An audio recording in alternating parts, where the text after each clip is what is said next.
Bisa bayangin cara kamu menjalankan hukum, kamu nilainya 24. Terus kemudian pidato kayak begini nih. Ya. Dunia luar berkata, ya gini caranya. Ini dendam atau apa nih? No. You talking about hukum and nothing to do with dendam. Menjatuhkan pidana kepada terdakwa dengan pidana penjara selama 6 tahun dan 6 bulan dan denda sebesar 1 miliar rupiah. Kami ada waktu 7 hari untuk pikir-pikir dan setelah itu kami akan tentukan upaya hukum apa yang akan kami lakukan. Pidana terhadap terdakwa Helena oleh karena itu dengan pidana penjara selama 5 tahun dan denda sejumlah 750 juta rupiah. Terutama juga hakim-hakim yang vonisnya jangan terlalu ringan lah. Ngerampok triliunan, ratusan triliun, vonisnya sekian tahun. Vonisnya 50 tahun begitu kira-kira itu. Kami berkomitmen melakukan upaya hukum, ya, melakukan banding dan sudah didaftarkan di pengadilan. Memberi maaf kepada koruptor asal mengaku secara diam-diam dan mengembalikan kepada negara secara diam-diam. Itu kan salah. Undang-undang korupsi tidak membenarkan itu, hukum pidana tidak membenarkan itu.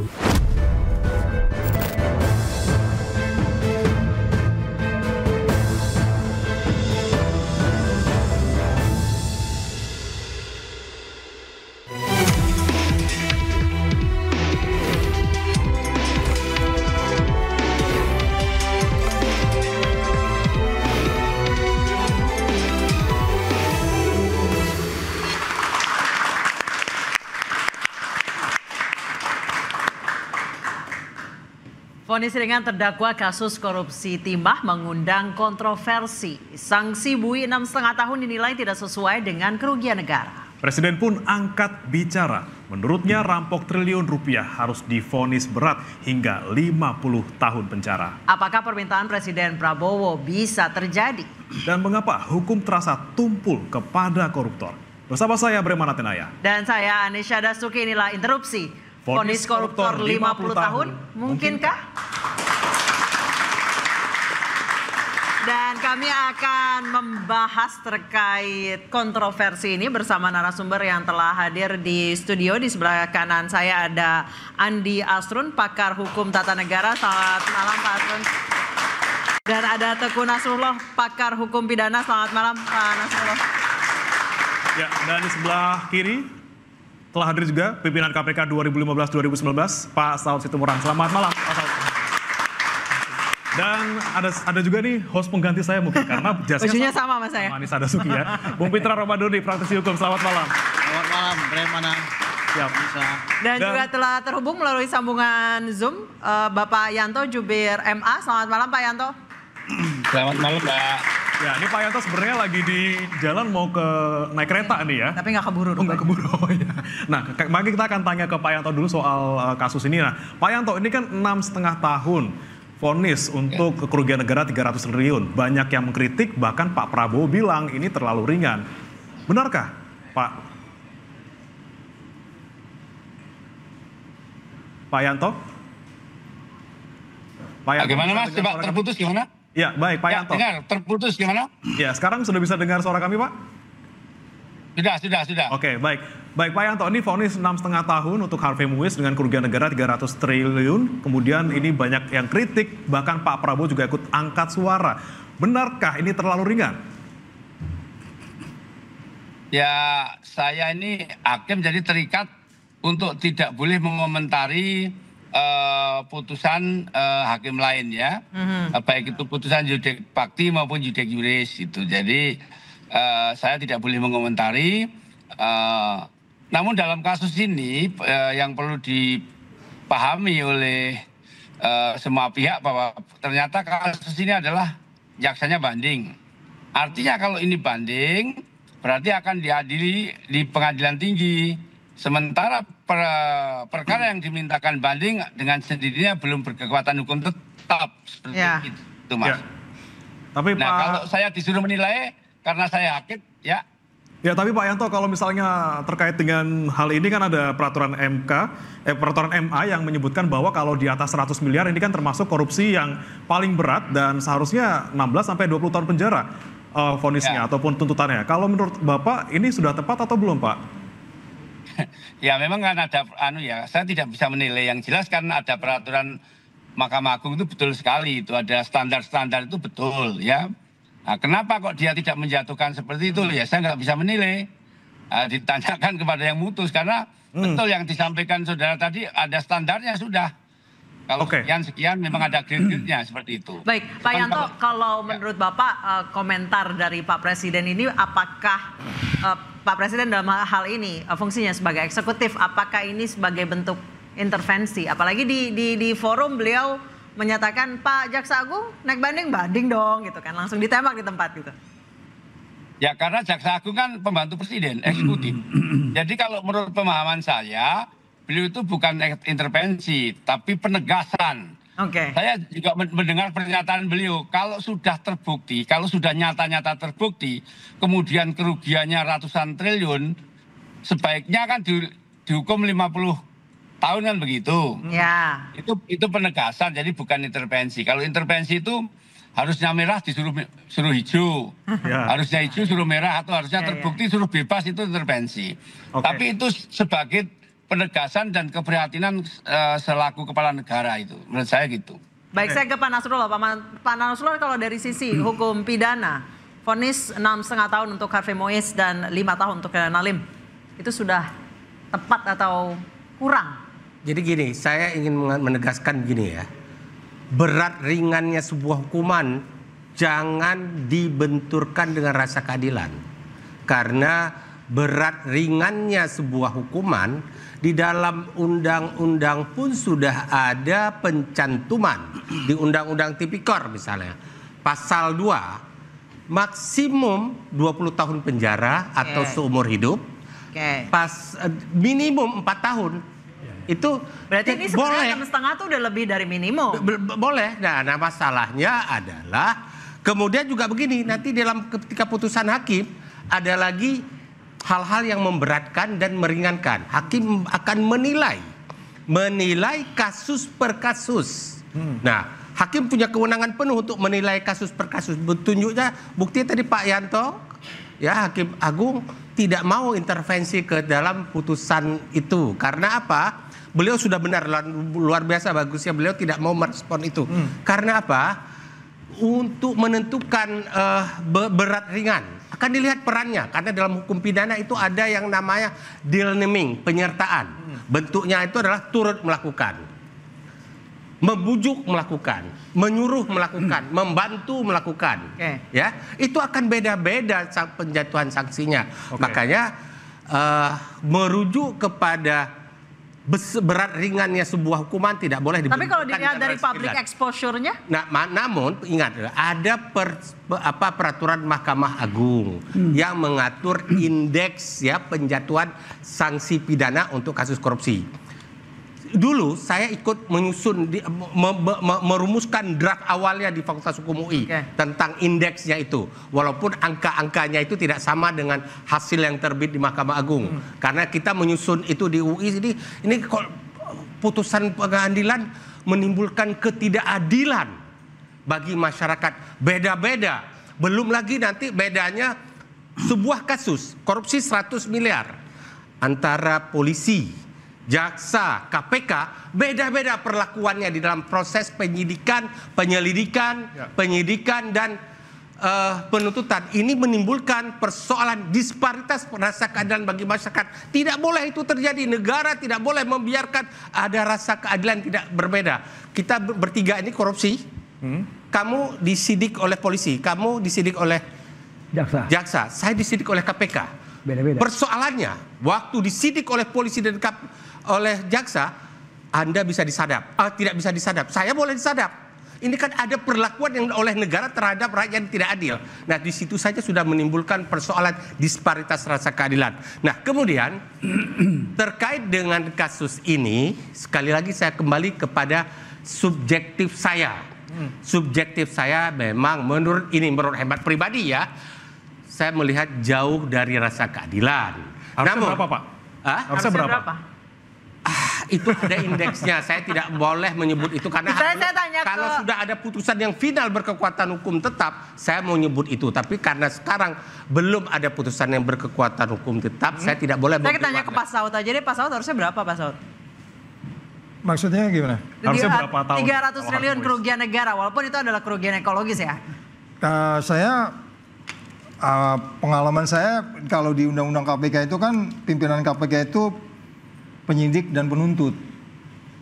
Jadi penyidik, jadi saya juga sebagai penyidik juga sebagai jaksa penuntut. Anda bisa bayangkan kalau mereka dalam paparan case-nya seperti ini, kemudian diputuskan tadi pasal 2 umpamanya begitu ya. Terus masuk ke persidangan, kemudian ada yang bulat, ada yang gimana-gimana. Padahal udah jelas telak gitu ya. Nanti pada akhir menjelang kita menentukan harus dituntut berapa, kalau dia pasal 2 maksimal tadi 20, kita duduk baik-baik, saya panggil jaksanya. Gimana? Gini Pak, gini. Enggak, gua nonton kemarin nih ngotot orang ini, saya bilang. saya ikutin semua persidangan itu, kan di media memuat itu berita itu ya. Nah kemudian itu tadi, kembali lagi. Hukum itu kan yang paling penting itu adalah, hukum itu pasti nggak? Hukum itu adil nggak? Hukum itu bermanfaat nggak? Kan 3 hal itu yang harus dipegang. Adil pelaksanaannya, due process of law-nya, dan seterusnya. Nah, kata 50 itu due process of law yang mana? Anda mau bikin 50? Mau pakai apa? Gitu? Ya, saya ingin nambahkan apa yang disampaikan Pak Saud.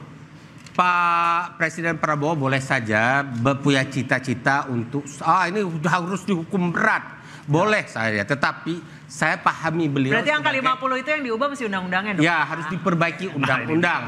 Beliau mungkin semangat pemberantasan korupsinya sangat tinggi, namun tentu seharusnya penasihat hukum di sekeliling beliau mengingatkan undang-undangnya maksimum 20 tahun atau seumur hidup. Karena pasal 2 dan pasal 3 Undang-Undang Tipikor disebutkan hukuman seumur hidup, pidana penjara 20 tahun maksimum atau seberat. Tapi ada pasal ayat 2-nya boleh hukuman mati dalam keadaan tertentu. Pak Saud, kalau Pak Saud mungkin akan seumur hidup atau mati? Hukum itu tidak boleh dibangun dengan dendam. Nih kita bukan bicara dendam nih. Ini kita lagi bicara negara indeks persepsi korupsinya 34 bro. Lu bayangin 34, cara lu melaksanakan hukum, kamu itu dari skala 1 sampai 100, sekarang ini oleh World Justice Project, kamu dinilainya tuh 24. Lu bisa bayangin, cara kamu menjalankan hukum, kamu nilainya 24. Terus kemudian pidato kayak begini nih, dunia luar berkata, ya gini caranya, ini dendam atau apa nih? No, you talking about hukum, nothing to do with dendam. Apa yang disampaikan Pak Saud ini begini, menariknya begini. Kamu bisa sebutkan ke saya satu saja sektor mana dalam kehidupan berbangsa dan negara yang tidak korup di negara kita ini sekarang? Luar biasa. Itu korup yang paling parah justru terjadi di aparat penegak hukum sendiri. Nah, itu yang harus kita benahi. Jadi semangat Pak Prabowo ini bagus luar biasa, tapi harus kita tempatkan dalam ranah hukum yang benar. Terakhir saya ke Bang Putra dulu. Bang Putra, kalau Anda melihat teknisnya ketika persidangan dan kemudian melihat peran-perannya Harvey Muiz di persidangan dan juga di kasus, Anda melihat 6,5 tahun ini cukup atau kurang atau harusnya lebih maksimal lagi? Terima kasih Bremana. Jadi atau menurut Anda terlalu banyak 6,5 tahun? Hakim itu harus dianggap benar ya, sebagaimana harus dianggap benar. Res judicata pro veritate habetur. Hakim tentunya melihat dari fakta persidangan adanya kesesuaian antara keterangan saksi, bukti, keterangan ahli, dan keterangan terdakwa. Perlu diingat kalau berbicara terkait dengan 6,5 tahun, pertimbangan hakim di sini harus kita baca secara utuh. Saya sudah mempelajari putusan perkara nomor 70, 71, dan 81. Nah, di situ dijelas keterlibatan Harvey Muiz di dalam tata niaga komoditas timah tersebut pada wilayah izin usaha pertambangan PT Timah periode 2018 ya. Kalau hasil audit BPKP itu kan yang diaudit itu kan periode 2015-2022. Sedangkan Harvey Muiz dan kawan-kawan itu masuk itu di 2018. Jadi faktor yang kerugian negara ada 3 komponen nih ya yang diaudit oleh BPKP berdasarkan putusan pengadilan Tipikor. Yang pertama ya, komponen kerugian negara atas kerjasama ya penyewaan alat processing pelogaman sebesar 2,2 triliun. Kerugian yang kedua ya, komponen yang kedua itu kerugian negara ya atas pembayaran ya timah dari tambang ilegal sebesar 26 triliun. Nah, komponen yang ketiga nih, ini perlu dipertanyakan oleh audit BPKP ini, yaitu kerugian negara atas kerusakan lingkungan akibat penambang ilegal. Berdasarkan fakta persidangan ya, majelis hakim tidak menemukan adanya keterlibatan besar yang dilakukan oleh Harvey Muiz dalam kasus ini, karena dia hanya sebagai representatif dari PT Repainet Bangka Tin. Dan memang kalau Tipikor belum ada yang mengatur ya, ingat, Bang Fitra ya. Ingat loh, kalau memang ini berbicara keadilan ya, audit BPKP itu melakukan audit dari periode 2015 sampai 2022. Berapa perusahaan yang bekerja sama dengan PT Timah? Sebanyak 375 perusahaan. Audit, berani nggak BPKP mengaudit 375 perusahaan ini? Banyak banget Bang itu Bang. Jangan hanya PT RBT sama PT Timah saja. 375 perusahaan ini mana? Nah, jadi nggak bisa juga kita salahkan Harvey Muiz. Wow, dia harus bayar 300 triliun. Tidak bos. Terdakwanya di kasus ini 22 terdakwa. Tapi memang belum ada di Undang-Undang Tipikor yang mengatur bahwa kerugian ekologis ini masuk ke dalam pidana. Nah, kita akan tanyakan ke Prof. Nasrul. Tapi kita akan break dulu, tetaplah bersama kami di Interupsi.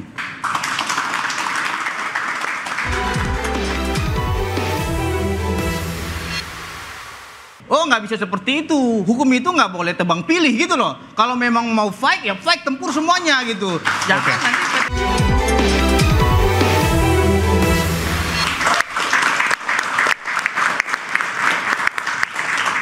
Anda kembali di Interupsi pemirsa, saya ke Pak Yanto. Pak Yanto, tadi Bang Fitra mengatakan bahwa vonis untuk Harvey Muiz dan juga Herna Lim ini sudah tepat karena keduanya ini tidak terlibat langsung, terutama terkait dengan kerusakan lingkungan di sana. Namun jika benar-benar ada hakim yang sengaja memberi vonis ringan, evaluasinya dari MA seperti apa, Pak?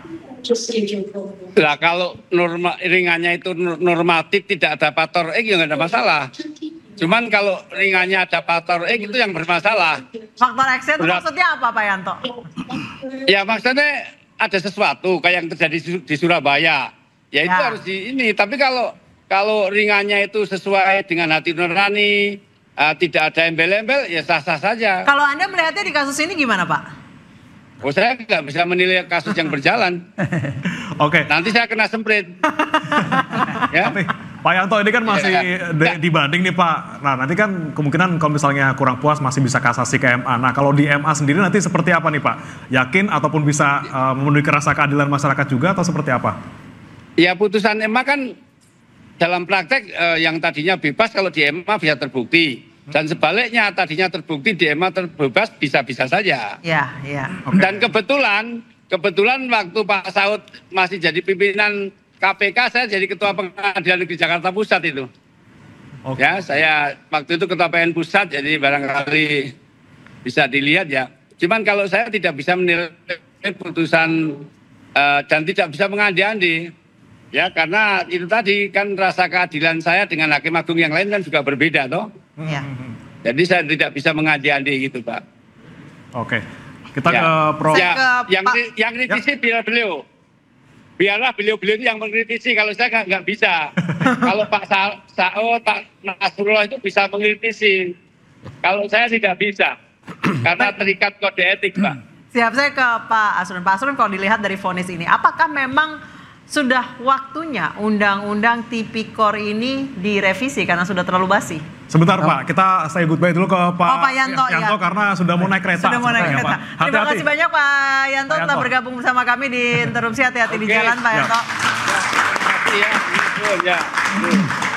Silakan Prof. Ya, kalau kita lihat kasusnya, jadi kita harus melihat peran dan kemudian efek kerugian ditimbulkan dari peran itu.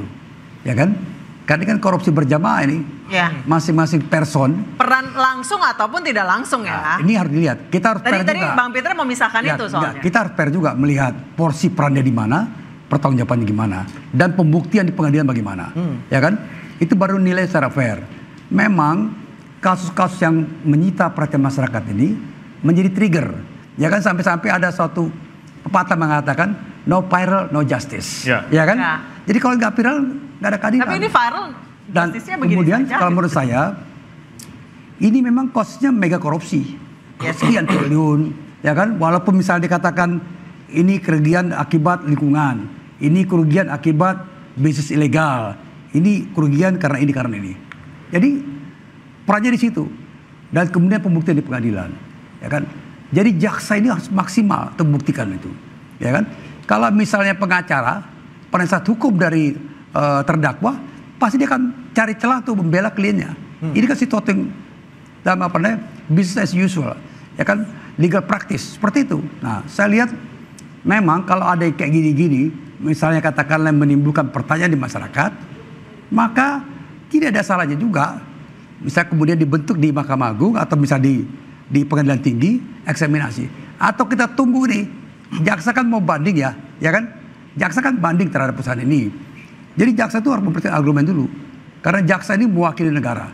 Mewakili kepentingan negara, kemudian dia berhak menuntut yang lebih tinggi. Kalau kita lihat tuntutan jaksa 12 tahun, saya kira itu make sense ya kan melihat ini. Tapi sekali lagi, peran HRP ini di mana? Peran yang lain di mana? Peran LIM, non-LIM di mana? Jadi kalau menurut saya peran dan tanggung jawab itu harus adil ya baru kita. Kalau soal perasaan keadilan masyarakat itu satu pernyataan umum. Kita sulit mengukur. Ya kan misalnya kemudian dibandingkan antara maling ayam, maling jemuran, kemudian koruptor, itu sense of justice. Ya kan itu rasa keadilan masyarakat. Kemudian kok maling ayam dapat sekian? Kemudian yang koruptor yang ini, kalau misalnya kita... Dan ini menurut saya, ini kalau kita bagi ya, misalnya Pak katakanlah kalau misalnya kita pakai pemikiran awam, 300 triliun bagi 6,5 tahun, kira-kira dapat untung berapa? Karena begini ya, di dalam praktek korupsi ya, dalam suatu riset, saya ini pendiri awal ICW bersama Tete Matsuki, ada kalkulasi untung rugi, ada kalkulasi berapa didapat, kira-kira efek yang akan ditimbulkan berapa. Ini sudah kalkulasi perhitungan. Jadi orang masuk di dalam praktek bisnis yang nyerempet bahaya, yang nyerempet aturan, yang melanggar aturan, itu pasti sudah ada hitung-hitungannya. Nah, karena itu kalau ya saya lihat, kalau Pak Prabowo marah, udah 50 tahun aja. Memang Pak Prabowo ini mewakili perasaan keadilan masyarakat, sense of justice.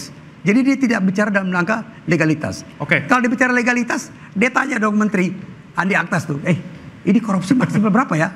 Kan nggak begitu. Jadi saya lihat ya Pak Prabowo ini semangatnya luar biasa, ya kan? Kalau kita ikutin kata Pak Prabowo 50 tahun berarti harus ganti undang-undang? Enggak dong. Jadi kita kalau misalnya Pak Prabowo ini kan dia bicara dalam rangka semangat berat korupsi. Itu. Retorika jadi saja, bukan legolim. Retorika Pak Prabowo ini sebagai mewakili sebuah semangat. Bukan aturan itu Pak Prabowo tuh. Kalau bicara aturan Andi Aktas saya bicara. Ya kan? Atau Komisi 3 Habib Rahman yang bicara. Ini yang bicara Pak Prabowo sebagai mewakili masyarakat. Udah 50 tahun aja. Ada juga misalnya dulu ya dalam kasus misalnya Akil Mukhtar MK. Ya kan? Sampai ada yang internal MK, orang terkait MK hukum mati aja. Ya kan? Jadi semacam suatu peran meluap ini karena kemarahan. Tapi kita juga Anissa, kita juga harus mengedukasi masyarakat melihat kita ini mengedukasi masyarakat mengedukasi masyarakat secara rasional di mana perannya. Nah, tapi saya cenderung untuk mengatakan ini semacam social control. Kemarahan masyarakat, kegusaran Pak Prabowo, Presiden Prabowo itu mewakili semacam sense of justice, semacam social control. Kira-kira begitulah. Saya ingin bertanya sama Bapak dulu. Bapak sudah baca putusan nomor 71, 81 sama 72? Pak, saya tidak baca putusan. Saya tanya dulu, nggak baca. Saya tidak baca begini, putusan. Jadi tapi saya artinya begini, saya biar kita tidak omong-omong juga ya, mengenai dengan kasus ini juga, saya menganggap ini belum tuntas. Karena ini yang dipenggal hanya kerikil-kerikil saja gitu loh. Maksudnya? Nah, kalau memang mau dipenggal, penggal semuanya. Maksudnya? 375 perusahaan itu harus diaudit semua. Kan yang diaudit yang paling besar itu, tunggu dulu. Yang diaudit kan cuma PT RBT, PT Timah, ada tapi nanti jadi nggak fokus dong. Ada CP-CP. Nggak satu-satu dulu. 375 ini tuntaskan dong. Satu-satu dulu biar fokus nggak hakimnya. Oh nggak bisa seperti itu.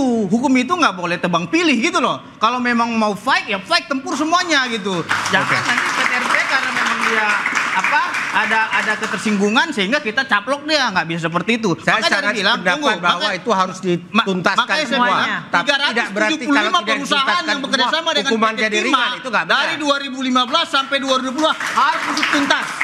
Gitu. Jadi kalau berbicara HP MUIS, mohon maaf Pak ya. Saya sudah baca pertimbangan hakim dalam mengambil keputusan terhadap HP MUIS ya. Hakim menganggap keterlibatan HP MUIS ini tidak memiliki peranan yang lebih besar. Makanya saya setuju dengan Bapak, peranan masing-masing harus dibedakan. Nah, seperti Suparta itu Pak didenda Pak 4,5 triliun Pak. Membayar uang pengganti kerugian. Penjara 8 tahun. Nah, ada lagi Suwito Gunawan 8 tahun. Uang pengganti kerugian 2,2 triliun. Robert Indarto 1,9 triliun. Jadi di sini banyak Pak yang bayar triliunan juga. Kita hanya melihat 6,5 tahun tapi 210 miliar. Tidak. Terdakwa dalam kasus ini juga banyak. Tapi kita mengharapkan dari audit BPKP tersebut jangan sepotong-sepotong mengauditnya. 375 perusahaan yang bekerja sama dengan PT Timah Tbk harus diusut tuntas. Karena apa? Audit BPKP ini kan mengaudit dengan 3 komponen tadi yang saya bilang tadi, ya, dari 2015 sampai 2022. Nah, dari 2015 kan sudah ada jumlah keseluruhan yang bekerja sama dengan PT Timah sebanyak 375 tadi. Hakim berpendapat terkait dengan kerusakan lingkungan di sana itu yang mentotalkan 271 triliun itu akibat penambang ilegal. Apakah jumlah 300 ini masuk dalam penambang ilegal atau mafia? Ini harus diungkap gitu loh. Nah, jangan juga kalau PT RBT jelas hakim bilang mereka memiliki izin jelas IUP-nya dan IUJP mereka memiliki. Sama dengan PT Timah juga memiliki legalitas yang jelas. Tinggal yang 372, 73, 71 ini yang harus diungkap. Apakah mereka memiliki izin dengan bekerja sama dengan PT Timah ini gitu. Jangan juga ini hanya sebatas omon-omon ya, kita berbicara keras tapi nyatanya ada di belakang ini yang tidak terungkap. Ini yang harus diungkap. Apalagi seperti apa nih Saud nih yang harus diungkap. Bang Saud coba boleh. Dan itu penting kita dukung bahwa itu harus diungkap semua. Tetapi tidak berarti karena yang lain belum diungkap, yang ini boleh dihukum ringan. Itu penting menjadi catatan. Tapi saya sekali lagi mengatakan tadi, tolong ingat, saya sudah mengatakan peran masing-masing dalam deal naming, ada yang membantu dan segala macam. Saya sudah gunakan itu. Tapi ingat loh ya, kembali ke pertanyaan Anda, apakah Undang-Undang Tipikor ini perlu direvisi? Saya tunjukkan saja satu, pasal 2. Denda paling banyak 1 miliar rupiah. Ini juga tahan dulu Pak Nasrullah, apakah 1 miliar zaman dulu itu gede, sekarang sudah tidak besar lagi? Apakah perlu direvisi? Jumlahnya kita akan bahas saja, tetap di interupsi.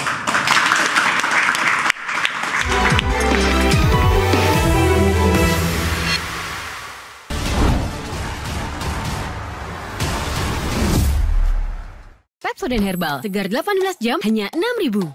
Bahkan setelah sarapan sambal terasi. Ya, Pepsodent Herbal bikin nafas tetap segar 18 jam. Bahkan setelah makan siang pakai pete. Ya, Pepsodent Herbal bikin nafas tetap segar 18 jam. Wah, bahkan setelah makan malam pakai kambing guling. Iya, Pepsodent Herbal bikin nafas tetap segar 18 jam. Pepsodent Herbal dengan bahan halal alami, dengan daun sirih dan jeruk nipis, nafas tetap segar sepanjang hari 18 jam. Baru Pepsodent Herbal. iNews Files, setiap Jumat pukul 8 malam di iNews.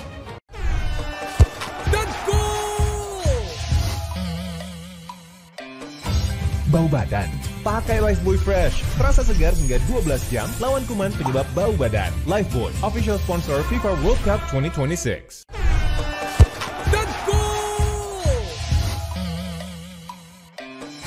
Bau badan.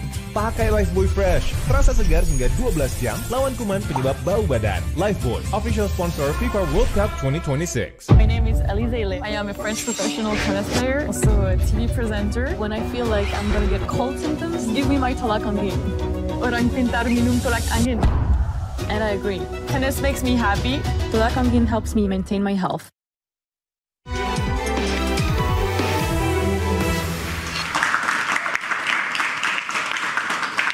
Baik, saya langsung ke Pak Nasrullah. 1 miliar itu menurut Anda sekarang masih jumlah yang fantastis apa udah apa sedikit? Saya pengen ingatkan dulu kepada seluruh penegak hukum. Jangan karena viral hukum ditegakkan. Tidak boleh kita terjebak no viral no justice, ya. Meskipun viral apapun, hakim harus tegak lurus dia. Ya, itu satu yang prinsip yang paling penting. Yang kedua adalah Undang-Undang Tipikor ini sudah lama ingin kita rubah. Tetapi waktu awal-awal kita melakukan pembahasan draft awal, itu sudah ditentang oleh berbagai pegiat di bidang LSM di bidang ini. Nah, bahkan kita sebenarnya ingin memberikan kelonggaran, kemudahan bagi aparat penegak hukum. Korupsi itu tidak perlu ada kata-kata kerugian keuangan negara.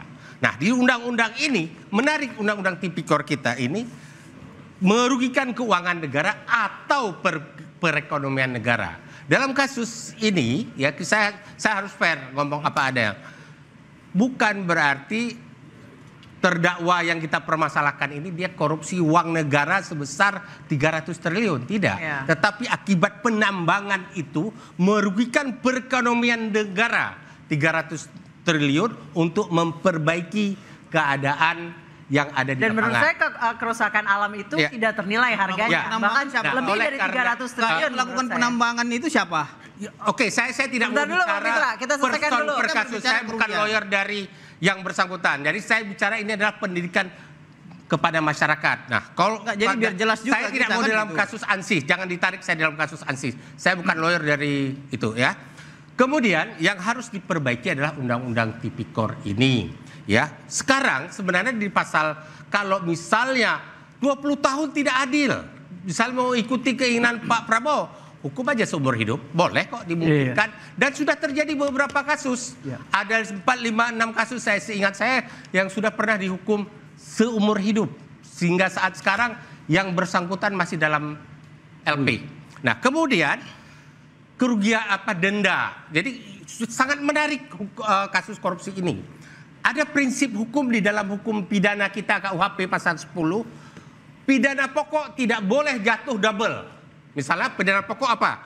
Pidana mati, penjara seumur hidup, penjara, kurungan, dan tutupan. Itu tidak boleh. Maaf ya, ada satu lagi denda. Tidak boleh double. Ada pidana penjara ditambah denda, itu nggak boleh. Kecuali di undang-undang tipikor. Ada 2 pidana pokok. Penjara dan denda. Bahkan ditambah satu lagi kerugian. Ganti kerugian keuangan negara. Ganti kerugian. Nah, itu yang angkanya besar-besar. Nah, saya mengatakan di sini paling sedikit 200 juta, paling banyak 1 miliar. Ini angka ini sudah harus dibenahi. Angka-angka ini ya. Berapa paling banyaknya? Saya tidak bisa menjawab, itu harus dilakukan kajian. Tidak bisa asal jawab. Nah, kembali kepada omongan Pak Prabowo, saya sepakat tadi dengan apa yang dikatakan oleh Prof. Asrun, bahwa beliau punya semangat yang luar biasa untuk memberantas korupsi. Dan tidak tepuk tangan dulu untuk Pak Prabowo. Namun, semangat itu harus ditempatkan dalam frame hukum. Semangat beliau itu harus beliau perintahkan segera Menteri Kehakiman, Menteri Hukum dan HAM. Buat draft RUU tipikor yang baru. Cepat kirim ke DPR. Perintahkan beliau kepada fraksi-fraksi yang menjadi KIM untuk segera membahas ini. Dan satu lagi, jangan hanya undang-undang tipikor. RUU KUHP yang sudah 20 tahun di DPR segera tuntaskan. Jangan DPR hanya membuat PSNPN. Pemerintah sibuk dengan proyek strategis nasional. Peraturan perundang-undangan yang mengatur sistem peradilan apakah bukan proyek strategis nasional? Itu dulu. Benahi itu. Jangan sampai 20 tahun di DPR mangkrak terus. Karena apa? DPR setiap ini ada kesalahan sistem ketatanegaraan. Ini Prof. Asrun harus bicara ini. Kenapa? Setiap saat masa reses. Begitu 2 tahun menjelang pemilu, tidak ada lagi yang masuk ke DPR. Mereka sudah pulang sibuk ke dapil. Tahun pertama mereka belajar dulu. Hanya ada 2 tahun. Jadi bahasa lainnya yang disampaikan Pak Nasrullah itulah, yang mulia Bapak Presiden, Anda jangan bicara piecemeal. Jangan bicara sepotong-sepotong. Bicara gambar yang besar, indeks persepsi korupsi 34 itu perilaku jaksa, perilaku hakim, perilaku polisi, perilaku TNI, perilaku pegawai negeri, perilaku rektor, itu semua banyak di situ. Jadi Presiden harus memiliki strategi nasional pencegahan dan penindakan yang clear. Termasuk tadi undang-undang KPK-nya, undang-undang tipikornya, kemudian strateginya Pak Prabowo tahun 2029 mau dapat indeks persepsi korupsi berapa, ini kan belum clear. Dia harus ngomong, Menteri, gua mau ini ya, gua selesai tahun 2029, indeks persepsi korupsi 50. Oh enggak, saya ralat. Karena saya ekonomi mau 8%, indeks persepsi korupsi harus 60. Dia harus menyampaikan itu. Jadi yang pismil tadi, kan sebelumnya udah ngomong tuh harus dibebasin, ya nggak? Yang waktu di depan mahasiswa tuh, yang di Mesir. Nah itu kan, itu Pak Saud, apakah pernyataan kemarin itu hanya untuk cuci tangan dari citra buruk dari wacana damai? Saya sependapat dengan Pak Nasrullah, ada sesuatu yang sangat excited. Anda kalau excited tuh ibarat baru jatuh cinta. Wah itu bagus semua. Semua diomongin gitu, yang kita harus kejaga. Jadi tapi excitednya beliau itu harus dijaga oleh yang tadi Pak Nasrullah bilang. Para menteri harus bisa menjabarkan ini. Kalau saya pahami Pak Prabowo yang dari dulu saya kenal beliau, dekat dengan beliau kalau untuk korupsi ini memang sangat keras. Yes. Sikapnya, saya tahu persis. Tapi para menteri hanya bisa saja menjabarkan beliau itu harus didampingi oleh orang-orang yang benar di bidang hukumnya, ditegakkan proses-prosesnya. Kemudian yang paling penting juga undang-undangnya bagus, segala macam bagus, tetapi kalau indeks penggajiannya nggak benar, indeks biaya penanganan perkara yang nggak benar, akhirnya penegak hukumlah yang akan korup terhadap dalam kasus-kasus korupsi. Tapi gaji sudah dijanjikan Pak Nasrullah. Insya Allah. Gaji hakim sudah dijanjikan. Jadi maksud saya gini, pismil yang harus kita jaga dari Pak Presiden ini adalah itu biarin aja yang teknikal. Pak Presiden berada di tempat yang sangat strategik, ngeliatin, oh, ini ngaco nih. Itu kamu lihat tuh, yang sono tuh. Jadi silence gitu loh. Jadi kita paham dari hari pertama dia di KPU dinyatakan menang, beliau bilang kata pertamanya itu dia bilang menghilangkan loh, bukan lagi mengurangi korupsi. Itu spontan kata menghilangkannya. Jadi memang udah capek beliau tuh ya untuk melihat itu. Jadi persoalan kembali lagi adalah, tapi dia harus berada di tetap posisi yang sangat strategik. Jangan ngaturin yang taktikal nih, biarin aja urusan hakim. Tapi dia baca laporan, ada Lemhanas, ada Bappenas, ada BIN, ada yang lain-lain. Itu baca laporan yang strategik itu, gua mau seperti ini, panggil, gua mau seperti ini, strategi nasionalnya seperti ini. Jangan Anda mencegah aja nih, penindakan juga perlu. Nah kalau itu dilakukan komprehensif, kita akan bisa naikkan indeks persepsi korupsi. Pak, saya yang paling penting adalah beliau harus menunjukkan dulu kepada beliau, keluarga, kerabat dekat, tidak ada di dalam lingkungan KKN.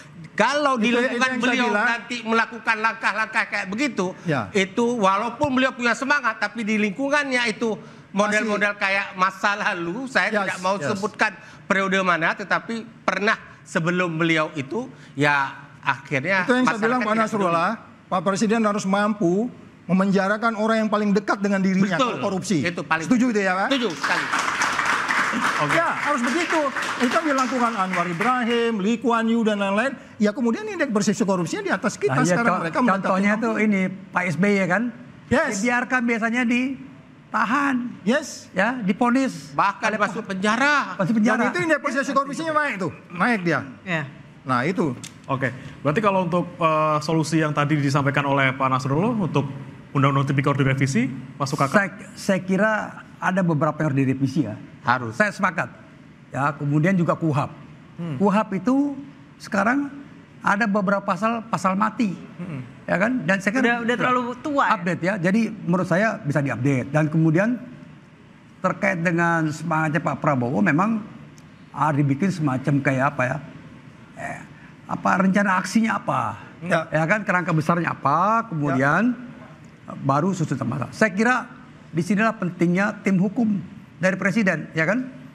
Think tanknya apa gitu. Jadi kontribusi think tank ini penting karena Presiden semangatnya harus dijalankan, diwujudkan dalam bentuk kebijakan-kebijakan hukum, peraturan-peraturan baru bisa jalan, ya kan? Yang saya tangkap itu. Dan mungkin juga ada satu catatan juga yang bagus ya. Saya kira Komisi 3 cukup responsif ya. Ada hal-hal cukup responsif. Ini bagus sekali Komisi 3. Ada case diundang, ada case diundang. Jadi dia dengar. Jadi Komisi 3, tapi tidak berhenti di situ Komisi 3. Komisi 3 harus menerjemahkan apa kira-kira pikiran besar dari Pak Prabowo. Saya harus berhenti di situ. Baik, tadi semangatnya Bang Pitra adalah membongkar 375 kasus terkait yang bekerja sama dengan PT Timah. PT Timah Indonesia. Sejak di areal yang sama sampai 2022. Maksudnya di daerah yang sama, di daerah yang sama. Ya, iya. Jadi begini. Kita tahan dulu Bang Pitra. Kita tahan dulu Bang Pitra, kami akan kembali sudah.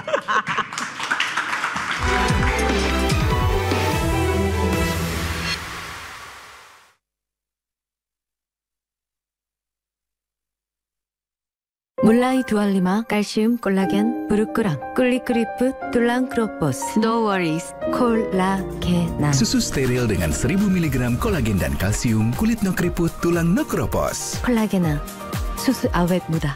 1, 2, 3. Ketombe kering dan basah. Capek sama ketombe yang bikin drama? Clearin aja pakai Clear terbaru. Dengan kekuatan 10 kali super vitamin. Sikat habis ketombe basah dan kering. Nggak khawatir ketombe basah dan kering. Buktikan sekarang. Mulai 25 kalsium, 콜라겐, 부르크랑, 꿀리크리프, 툴랑 크로포스. No worries, 콜라겐. Susu steril dengan 1000 mg kolagen dan kalsium, kulit no keriput, tulang no keropos. 콜라겐, susu awet muda. Banyak faktor pengaruhi imun. Minum Stimuno. Teruji klinis dari herbal meniran dengan triple action perbaiki sistem imun. Bantu produksi lebih banyak antibodi, aktifkan sistem kekebalan, optimalkan daya tahan tubuh. Stimuno, perbaiki sistem imunmu. Dexa.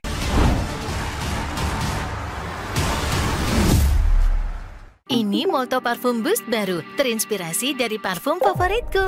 Dibuat ke dalam versi pewangi pakaian, 10 kali lebih wangi. Baju wangi mewah, tahan lama. Molto Parfum Boost baru, wangi mewah terinspirasi parfum Jessica Mila. Aqua percaya akan kebijaksanaan dan keajaiban alam. Aqua berasal dari gunung-gunung terpilih, bukan tempat yang mudah tercemar. Aqua disaring oleh lapisan bebatuan pelindung tanpa proses rekayasa. Aqua mengandung mineral alami tanpa tambahan zat berbahaya. Sehingga Aqua terasa dingin tanpa didinginkan. Jelaskan kalau tak semua air itu Aqua. Aqua 100% murni. Baru Sunsilk anti ketombe. Capek diposesifin ketombe. Iya nih, udah nempel terus, rontok lagi. Please deh, ketombe dan rambut rontok, kita putus. Girls, tenang. Putusin aja pakai Sunsilk anti ketombe. Dengan 2 manfaat. Diformulasikan dengan tea tree oil, aloe vera, dan ginseng. Untuk hempas ketombe, bikin rambut kuat. Harvey Muiz, ya saran saya sebaiknya pemerintah mengangkat dia sebagai duta anti korupsi. Karena apa? Jangan dong. Karena ini kan selalu dikorbankan terus dia. Ditumbalkan terus seolah-olah 300 triliun ini dia sebagai penikmatnya gitu loh.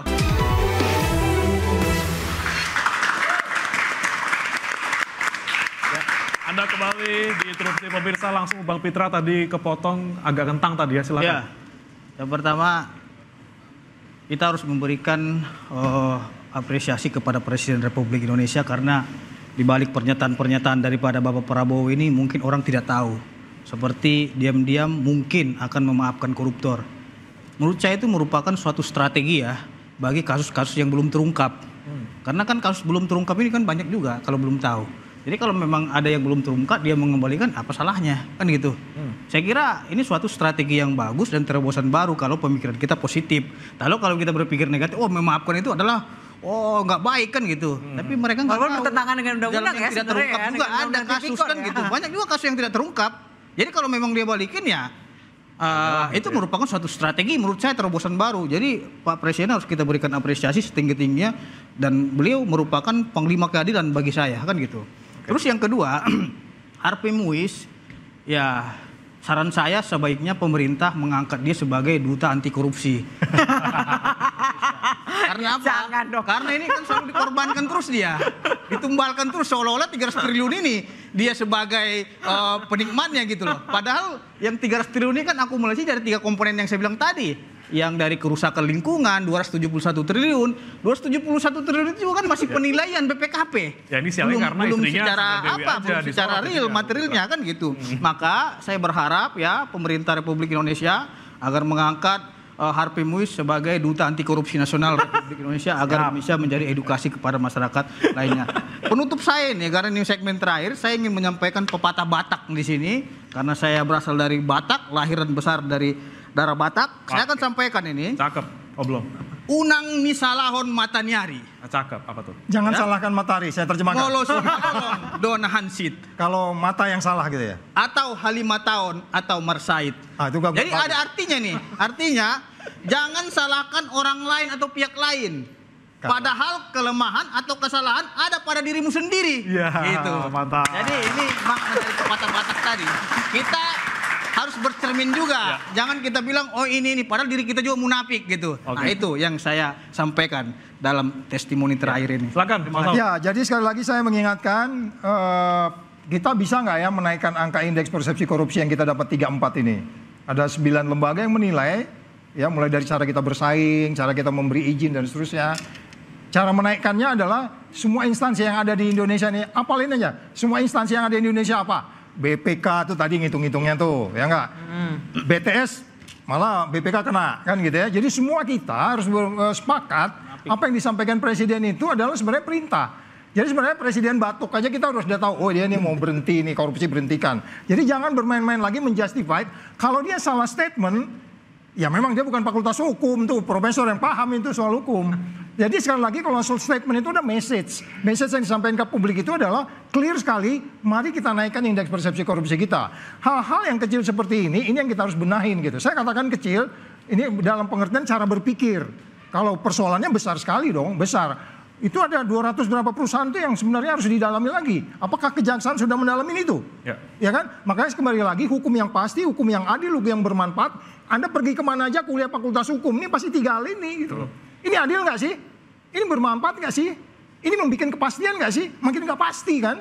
Nah itu mungkin yang saya perlu ingatkan ya. Jadi sekali lagi kita apresiasi apa yang disampaikan Presiden. Tapi please Pak, malam ini kita sampaikan, biar yang pismil-pismil itu orang-orang di bawah aja deh yang bikin statement.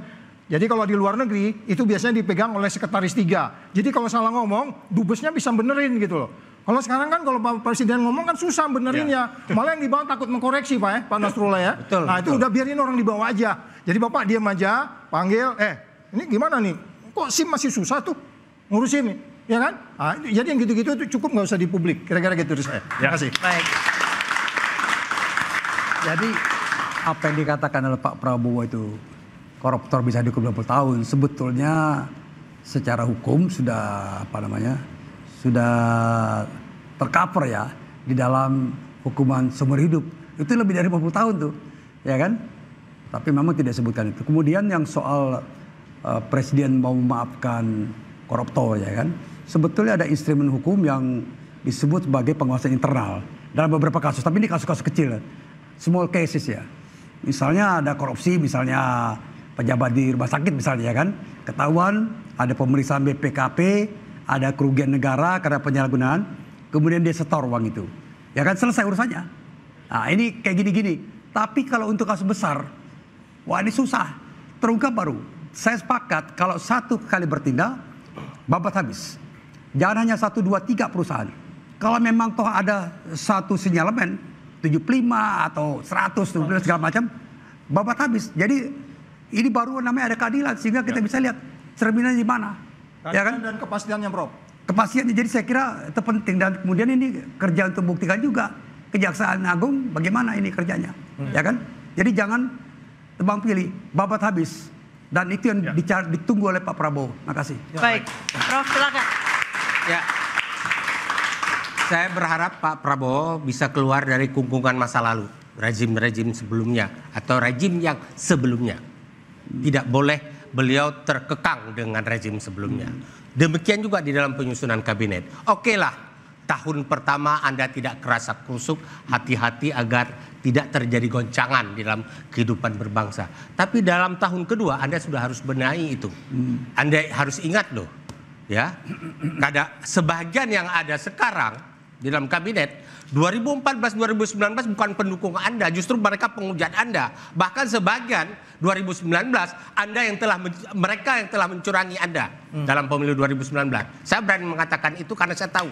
Nah, kemudian Pak Prabowo, Anda bicara penegakan hukum boleh, bagus, tapi jangan melakukan intervensi di dalam penegakan hukum dalam kapasitas sebagai kepala pemerintahan. Namun dalam kapasitas sebagai kepala negara Anda harus membenahi penegakan hukum. Tapi jangan masuk dalam kasus per kasus yang mikro. Bicaralah secara umum makro. Karena kepala negara salah satunya memimpin lembaga eksekutif, yudikatif, legislatif, ya. konstitusi dan lain-lain ya. Anda harus pimpin itu. Dan pilih orang-orang yang benar, jangan orang-orang yang seharusnya disapu lagi. Ini kayak Betul. Nah, angka 50 tahun yang disebutkan oleh Presiden Prabowo, jangan dipikirkan angka 50 tahunnya, tapi adalah semangat pemberantasan korupsi yang digelorakan oleh Presiden Prabowo Subianto. Kata saya Anissa Dasuki. Saya Bram Malatenaya. Kita jumpa minggu depan.